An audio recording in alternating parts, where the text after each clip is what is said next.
Hello friend, আসসালামু আলাইকুম। আশা করি সকলে অনেক অনেক বেশি ভালো আছেন। আমি প্রথমে সবার কাছে ক্ষমা চেয়ে নিচ্ছি আমার প্রিয় ভাই বোনেরা, কারণ আমি আজকে সারাদিন আপনাদের কোনো ভিডিওতে লাইক কমেন্ট করতে পারি নাই সেই জন্যে। কারণ আমি আজকে সারাটা দিন অনেক ব্যস্ত ছিলাম। আমি এর আগেও ভিডিও দিয়েছি, কারণ আমাদের মাসের শুরুতে আমাদের সারা মাসের বাজার করা হয়, তো তার জন্য অনেক ব্যস্ত থাকতে হয়। আজকে বাজার করেছিল, তাই সবগুলো বাজার নিয়ে আমি অনেক ব্যস্ত ছিলাম। আমার সব মাছ মুরগি কাটা হয়ে গেছে, এখন আমি এগুলোকে পরিষ্কার করছি। মাছগুলি ধোয়ার আগে কিন্তু আমি মুরগিগুলা ধুয়ে রেখেছি। সব দেখানো সম্ভব হয় নাই, কারণ অনেক ব্যস্ত ছিলাম। ব্যস্ততার কারণে আমি ভিডিওগুলো করতে পারি নাই। এই ব্যস্ততার কারণে আপনাদের সাথে সাথে আমি ইরফানকেও কিন্তু সময় দিতে পারি নাই। আমার ইরফানও খুব কান্না করছে আজকে। বাসায় কেউ ছিল না ওকে রাখার মতো। আমার সবগুলা মাছ পরিষ্কার করা হয়ে গেছে, এখন আমি এগুলো প্যাকেট করে ফ্রিজে রাখবো। আর এখানে যে দেখেন, এটা হয়েছে রুই মাছের অনেক বড় একটা ডিম। আজকে রুই মাছ এনেছিল অনেক বড় একটা।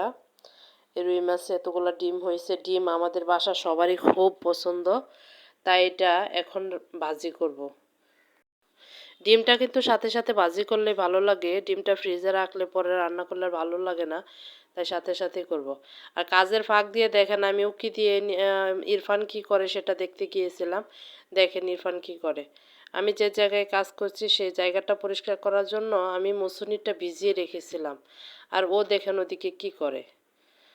আর এদিকে মুরগিগুলো আমি আগে ধুয়ে রেখেছিলাম, এগুলোতে অনেক পানি জমে গেছে, তার জন্য আলাদা আরেকটা পাত্রে রাখছি। পানিগুলো ঝরে গেলে তারপরে ফ্রিজে রাখবো।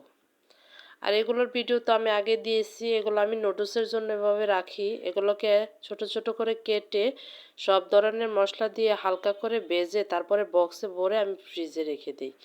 তারপর সব কাজ শেষ করে আমি এখন ইরফানকে খাওয়াইতে আসলাম। ইরফানকে এখন খিচুড়িটা খাওয়াবো, তারপরে আমি গোসল করব, খাবো।